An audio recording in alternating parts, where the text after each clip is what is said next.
అందరి ముందు I love you చెప్పి చూడు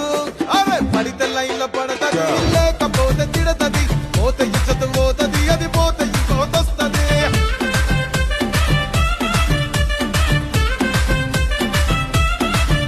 ఏ నల్ల గండ అద్దాలు తొడిగిన పోరి అరే పడితే లైన్ లో పడతది లేకపోతే తిడతది పోతే ఇచ్చత పోతది అది పోతే ఇంకోతొస్తది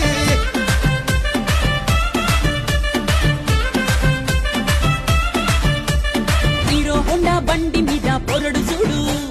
కూలింగ్ గ్లాస్ పెట్టి కటింగ్ ఇస్తాడాడు షారుఖ్ ఖాన్ లెక్క ప్రపోజ్ చేస్తాడాడు రిప్లై కోసం చెప్పులరగా తిరుగుతాడు అరే ఓకే అని అంటి మహాబోయో గుర్రం అంటాడు ఒక్కసారి పడికి మహా లెక్క నన్న చెయ్యడు ఓకే అని అంటే మా ఓయో గుర్రం అంటాడు ఒక్కసారి పడితే మా లెక్క నన్న అరే చెయ్యడు పడేదాకా పరేషాను చేస్తాడు వాడు ఓకే అని అంటి మహాబోయో